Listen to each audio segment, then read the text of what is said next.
Friday, Floss Tube. I'm actually recording this on Thursday morning. I have to take Luna to the vet tomorrow morning again, and I wanted to make sure that I had enough time to enjoy sitting down and having a chat with you during the Stitch With Me video. My name's Caroline. Thanks for coming to visit me. This is a Stitch With Me video, so all you're going to be seeing today is me working on my cross-stitch project. You will hear some heavy breathing in the background. That is my dog, Luna, who is currently sound asleep on the couch next to me. So I wanted to show you the whole thing before I move my project into a better position for me to be where I'm going to start working today. This is a piece by a designer named Sampler Cove, and the name of the project is called Amtrak. And I have a picture here. This is the picture that comes with the pattern, and it's not a great photograph, as you can see, if you're actually looking at the stitching itself, which is a lot clearer, as is usually the case. The stitching is much more beautiful than the picture. So which way have I got it here? I think, yep, this is correct. So this is the correct orientation of how the pattern is written. But as you can see, you could easily put this any way up that your little heart desired. So this is, I'm stitching it the way that the pattern called for. So I did start from the bottom and working my way up.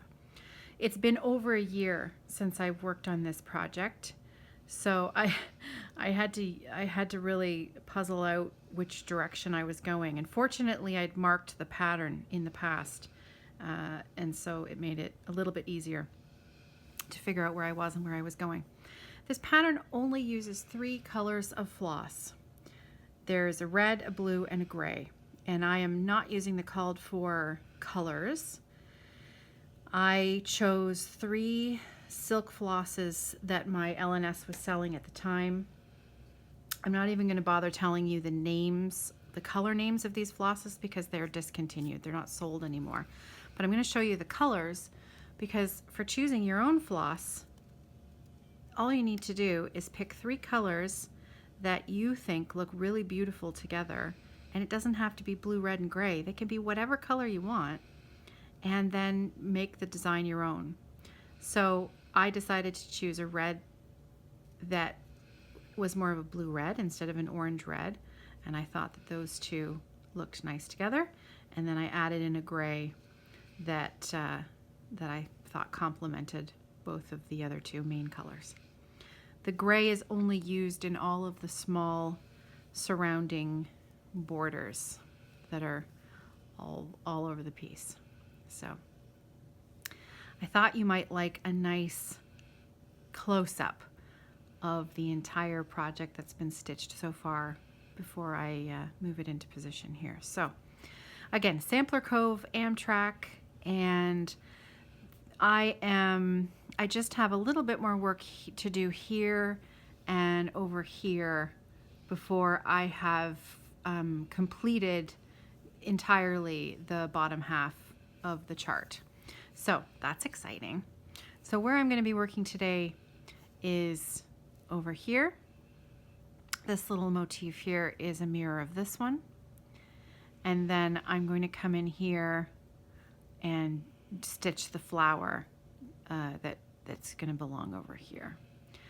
I thought that those would be 2 good bits of stitching to do where I didn't need to look at the pattern. I can just follow the stitching I've already done. Excuse me. Okay, so I am going to just pause this while I readjust the stitching area so that I can get back to work. Just hang on a sec. Okay, here we go. I am using one of my favorite needle minders from my friend Patty Brake out in Newfoundland. She is 4 boys and an NL girl. She's got a shop on Etsy, and she has a lovely podcast. She's also a knitter, so she's a bit of a kindred spirit, is Patty. We're quite good friends.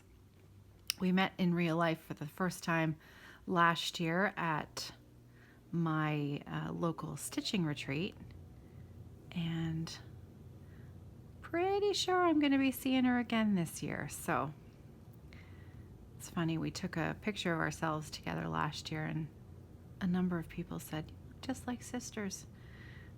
And I couldn't agree more. Patty and I, in that photograph at least, because when we're together, I don't know if we look a lot alike. I guess we do. But in that picture, boy, we did look like sisters. Okay, so this is, boy, I can see that really. I can almost see it more clearly on the screen of the phone than I can see it when I'm actually looking directly at my stitching. That's really weird. Well, that's nice. You guys are getting a good view today.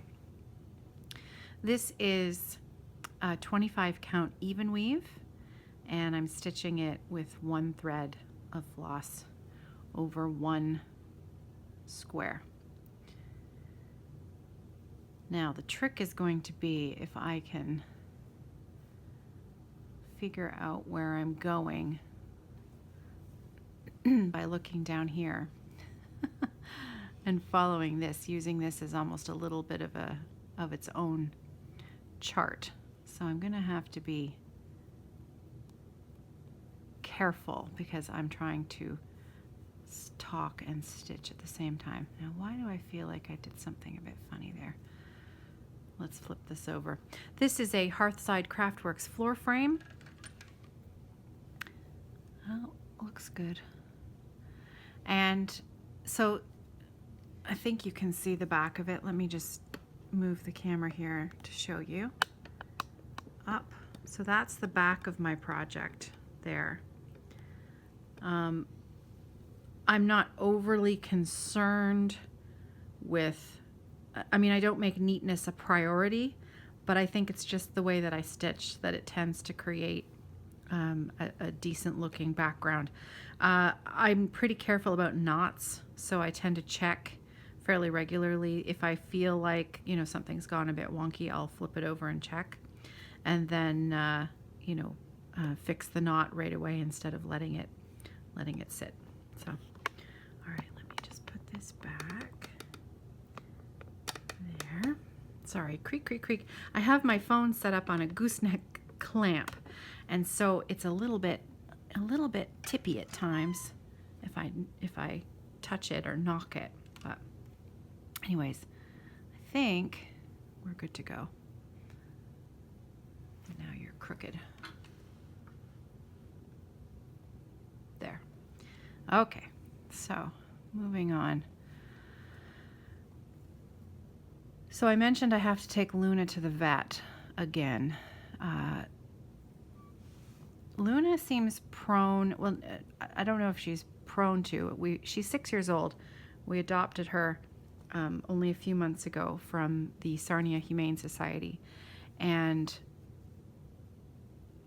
when we adopted her, she had an infected paw and another infection in a different area of her anatomy that we took care of at the time.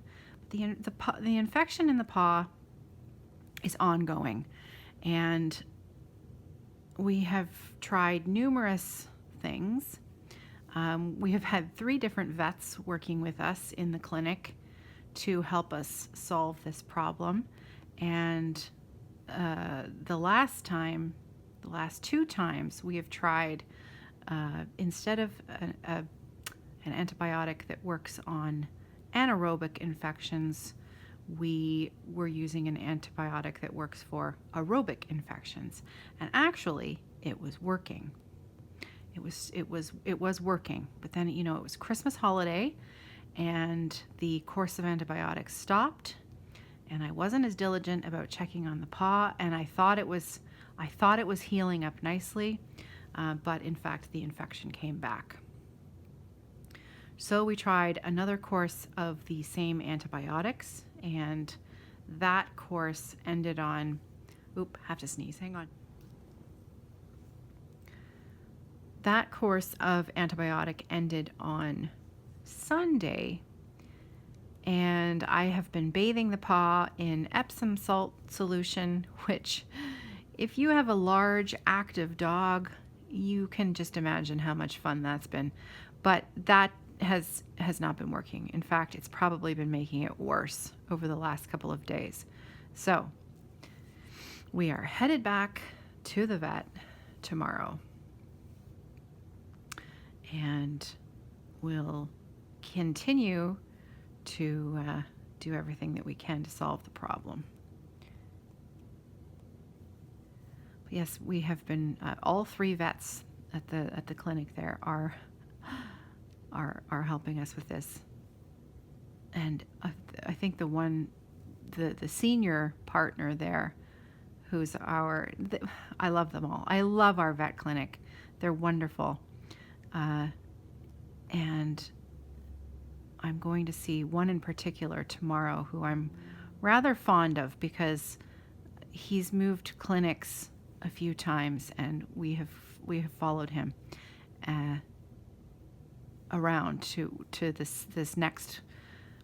It's kind of a difficult story. He used to own the clinic that was near our house, and then he sold that clinic, and then he reopened another one in a different, smaller town further away. This looks wrong.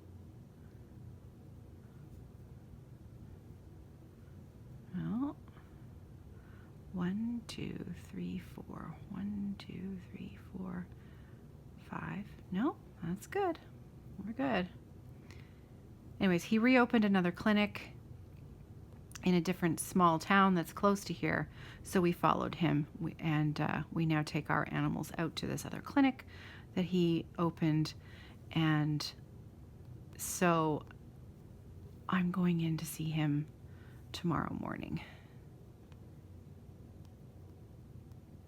And as last time we were in, he actually consulted with a different vet who he had remembered, who had done a talk on this subject. In fact, if you're having difficulty with an animal whose paw won't heal, try treating it this way instead of this way. So he actually contacted her. So I can't say that I don't feel that we're not being listened to, because they're just they've been wonderful. So fingers crossed we can get this sorted out soon. I put a boot on her every time we go outside. And you can imagine, dogs need to go out quite frequently. And, you have to change the boot, wash the boots, and make sure she's not wearing the same boot on the foot. That's not right. Okay, we got to back up here. That X is in the wrong spot. Let's see if we can stitch this backwards without having to rethread my needle. That'd be a good trick. I think I did it. There we go. Good. Done. Okay, so this should be here.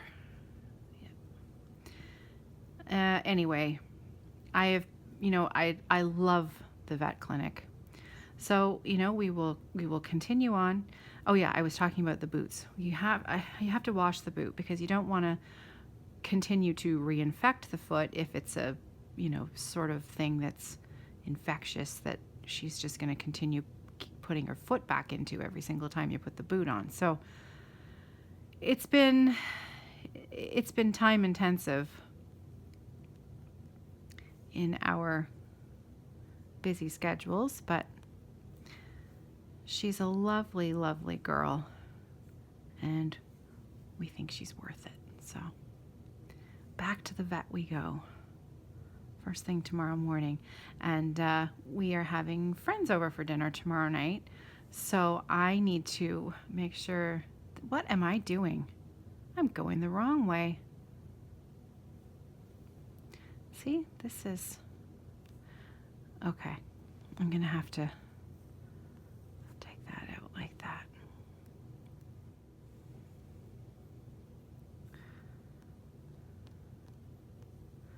Okay, check the placement here. 2 away, 1, 2. Good. Whew. Not paying attention. So, back to the vet we go. And we're having friends for dinner, so I need to make sure the house doesn't look like animals are living in it, and make a nice dinner. These are rather good friends who have 2 young boys, and their older son is best friends with Nicholas, and they've been best friends since junior kindergarten. So it's been way too long since we've gotten together with them socially. So I'm really looking forward to that for tomorrow night. But that means it's going to be cutting into my stitching time. Nope, I'm doing my X's the wrong way now.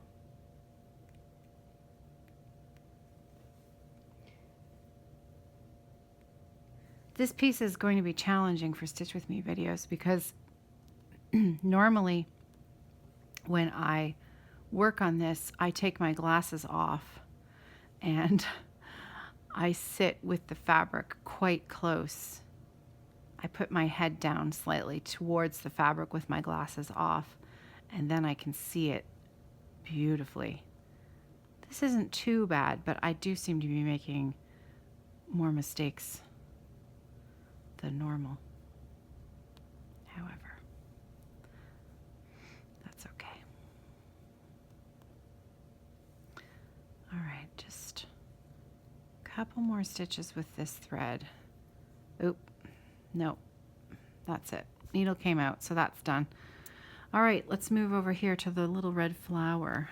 It's gonna be right here. Oh, it's so pretty.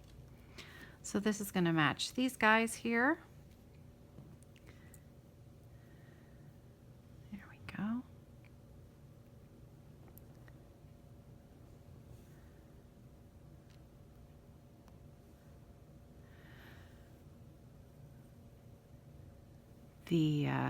The wife of the friends, we're good friends. You know, we're friends with the couple, so I enjoy both of them. Neither of them are crafters. So what you should know about our house is that half of our living room is my sewing space. So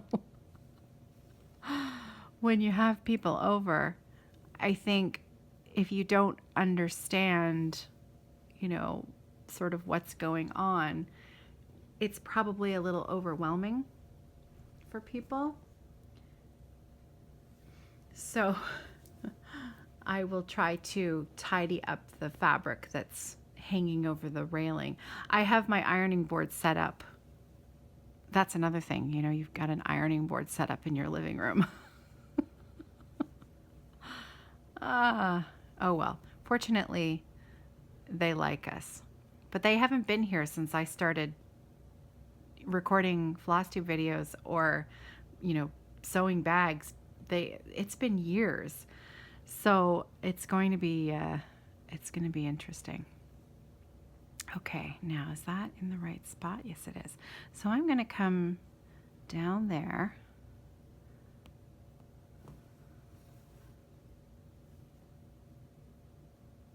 Fill that in.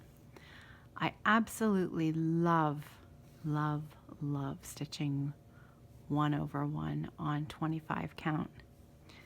I think it's probably one of my favorites. I also love 40 count. Oh, who am I kidding? I love it all. But 1/1 on 25 count is probably one of my favorites because of what it produces and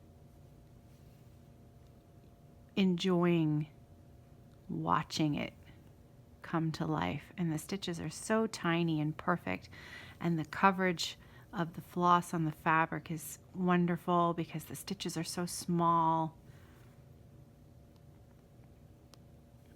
just so tiny and perfect. And when you're doing a large scale project such as this, it means that the finished size isn't overwhelmingly massive. Not that I have a problem with that either. Okay, so 1, 2. Yep, we're good to go here.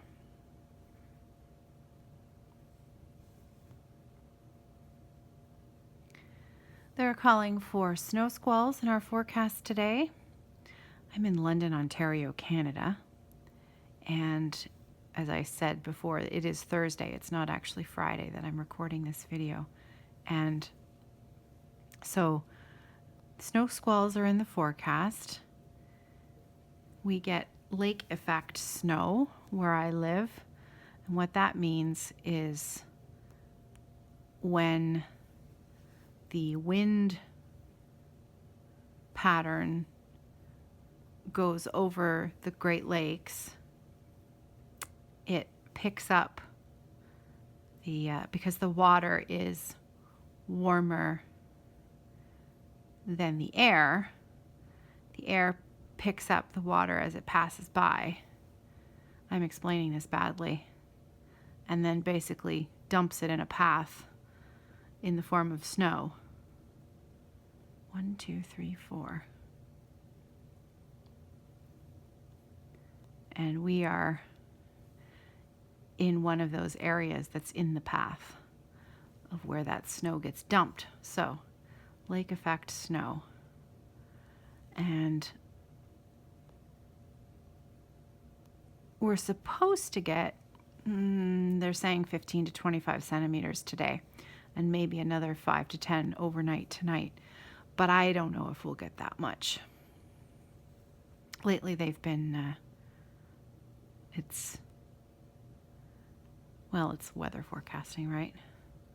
You'll get differing opinions wherever you look. I tend to watch Environment Canada for my weather reports. I think that's right. Am I in the right spot? We're going to be doing grouping of 6 here. These colors, just 3 colors.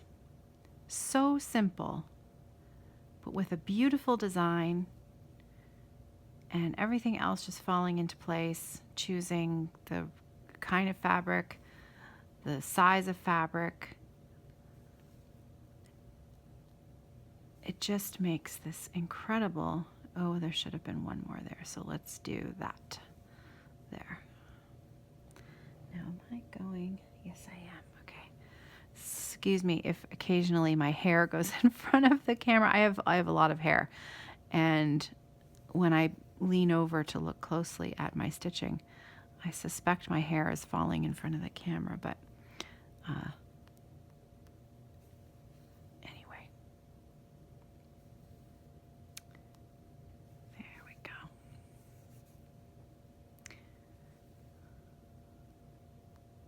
Just 3 colors. It's so simple and so beautiful. This is one of my oldest works in progress.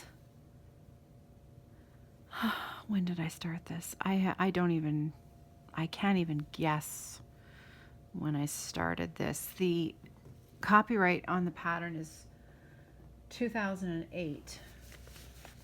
I don't think I don't have my information, stitch count and all that. I don't have that sheet with me here, but I mentioned on Monday that I had a story about this piece. It was sitting on my coffee table with my pattern and my floss and everything, and I was getting ready to stitch this. This was a number of years ago, and I knocked over my glass of red wine right next to everything, and I'm telling you, time slowed down. Time slowed down, and I could almost see the glass of wine as it went over. And when I shocked myself back into life, I realized that the only thing it had gone on was my pattern.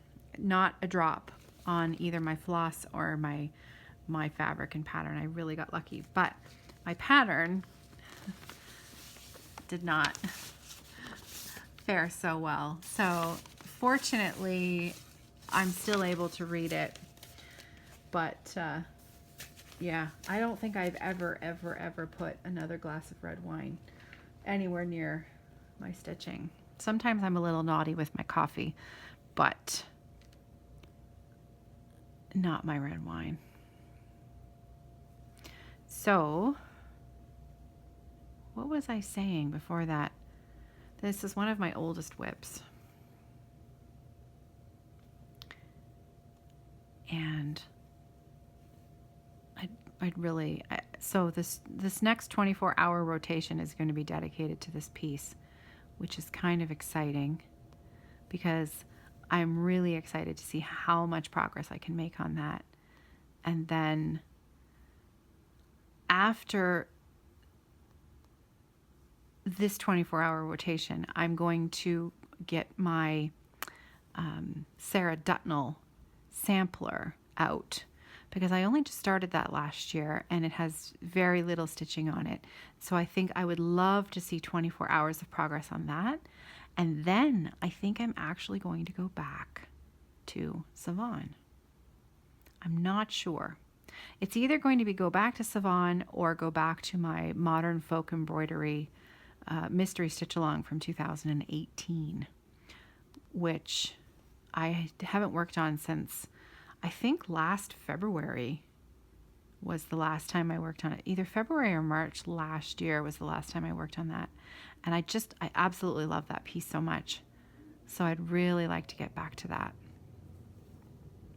And now that I'm talking about it, that's kind of what I'm thinking I want to do. So Savon will come back at some point. Now, is it directly across? Yes, it is. And then there's two there. Other large pieces that I'd like to work on this year include Tiramisu, Shades of Wine, which is Tiramisu is a Glendon Place pattern, and Shades of Wine is a Northern Expressions needleworks piece. Okay, so that's there, and then, okay, I know what I'm doing. Shades of Wine and Shades of Blue. Shades of Blue, I did also not work on I didn't work on it at all last year. Not even once. Shades of Wine, I worked on a fair bit, but Shades of Blue, not at all. So it'd be nice to see that whip come out again. And do you remember the Prairie Schooler alphabet? Do you remember me starting that? I know, right? Because I think I only worked on it for like a day, maybe two. That was my New Year's new start at the beginning of 2019. And I haven't worked on it since. So it's this massive, massive, massive, massive piece of fabric.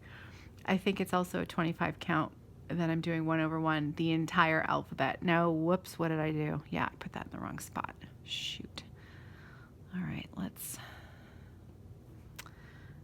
not going to chance that. I'm going to unthread this. There.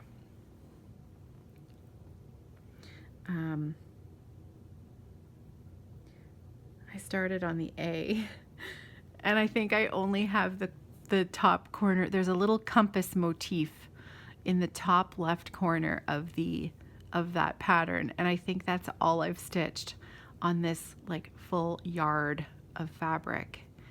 And I think it's hilarious. So I would love to see that come back out again this year, because I'm a little excited about that. And then, you know, that might be it for what I concentrate on this year, because, well, then I think about, then I've got Hoity Toity, Game of Swans. Oh, I really, we need somebody to invent a time machine where when you stitch, time stands still until you're ready to go on with your day and do something else, do the adulting stuff, because we all have to do that. We all have to do laundry and make dinner and do dishes. But when you actually sit down to stitch, time just kind of would freeze, and you could just stitch to your heart's content until you've had enough, and then you could carry on with the rest of your day. I think that's what we need. I vote for that.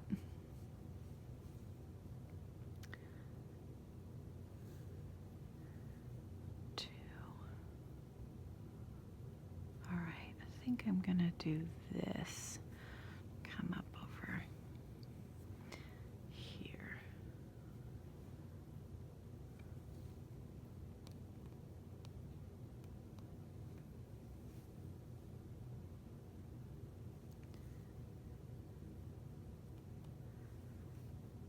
Aren't those little X's just so tiny and cute? Look at that. One little leg. Two little legs. So cute. Speaking of legs, I saw the cutest thing on Facebook yesterday. And I know Facebook, right? Usually I am only on Facebook for the Friday Off the Grid group because it's awesome. But yesterday, my friend Jelana, who's a knitter, and she posted this short video clip of a little baby flamingo learning how to stand on one leg. And it was the most adorable thing I'd seen in a while. I can't remember why I was telling you about that. There was a reason for why I was telling you about the flamingo, excuse me, it wasn't a pelican. Pelicans. It was definitely a flamingo learning how to stand on one leg. And it was just the cutest, just little fluff ball of a flamingo, sort of teeter-tottering on one leg. Very cute. Probably because I was talking about teeny tiny and legs. That's why. There's the connection. See, I get there in the end. Sometimes it takes me a few minutes.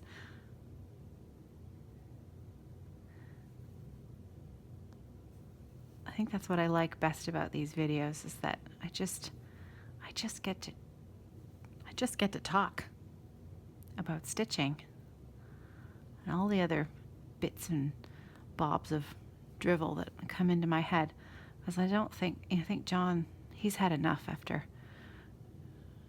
so many years. I think he just tunes me out. The other day, I was talking to him. Can't even remember what I was saying. See, there you go. I can't even remember what I was saying, but I know I was talking. And so because I was talking, it must have been something important, right? So I was saying something, and then I kid you not, literally, I'm not even quite finished my last sentence. And he says, "Oh, don't forget, please put yogurt. Do we have any yogurt?" And I thought, I wasn't talking about grocery shopping or lists or anything. So clearly he'd been thinking about something else while I was talking, making a grocery list in his mind. That's flattering, isn't it? When your spouse is making a grocery list in their mind while you're talking to them. So I appreciate that you're out there, my neighbors, my stitching neighbors, listening to me chatter on and having a little conversation with me in your home.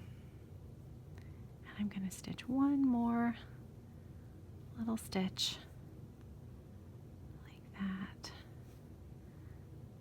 And then I'm going to bring it to the back, and I'm going to stick it on my needle minder and sew it in after I say goodbye. There. Well, look at that. Oh, it's so pretty. Love it. So I'm super excited to see what I can do in 24 hours. So this will be, I'm going to post my progress. I'm going to post my starting point on the Friday Off the Grid group tomorrow night, 6 o'clock. And then I'll post again maybe on, it's until midnight, but I might post again on Saturday morning. We'll see how it's going. Because like I said, we're entertaining tomorrow night, so I won't have a lot of time to stitch, but I'm definitely, they have young kids, so I know that they won't be here super, super late. So maybe I'll fit in a couple of hours of stitching late tomorrow night, but I'll share my progress on Saturday morning. And that's it for me today. I hope you have a wonderful weekend, that you've got some time to yourself to fit in some crafting. Oh, wait. One more thing. Proof of progress for my sock. Yes, remember I said my goal was to show you every Friday that I was working on my father-in-law's sock. So I even had it here beside me to show you. Here it is. And you can see that I have now completely finished my gusset decreases. That's what these guys are right here. So that's how you get from, it's kind of like turning around, right? So it's kind of how you make your knitting go like that. So now I am now officially working on the foot of the sock. I have completed all of my gusset decreases, and now I just get to go round and round and round and round forever and ever. So I'm hoping by Monday floss tube to have 1 or maybe 2 more inches of the sock done. I don't know, that might be ambitious. However, I do find that once I'm no longer doing these decreases, those decrease stitches, it's a little easier on my hand because I hold my needles a little more loosely when I'm just knitting round and round, instead of when you have to kind of grip them in a certain way to do those decreases. So you can see that the camera's picking up that really beautiful variegation in the wool. So considering I wasn't looking forward to knitting these huge gray socks, I'm actually pretty thrilled with how they're turning out, and I'm excited to give them to him. So there you go. That's how my sock is coming along. And now it's time for me, because unfortunately for me, it's not Friday night, it's Thursday, and I need to get back to work. So I will say goodbye, and I'll see you on the Facebook group. And other than that, I'll see you on Monday. I know that Ginger Gerald is putting out a Stitch With Me tonight. So this video should be up at 6 o'clock Eastern Standard Time, and at 7 o'clock Eastern Standard Time, there will be a Stitch With Me on Ginger Gerald Stitcher's YouTube channel. And if you haven't visited with him in a while, he's, or you don't know who he is, he's a lovely friend. We're quite good friends, and I'm looking forward to his Stitch With Me, though I suspect I won't get to watch it until Saturday morning. So I do really think now that that's it. I don't think that there's anything else. There's some new bags in the shop. Those budgie bags are in the shop. That's about it. That really is it. I will see you on Monday. Take care. Happy stitching.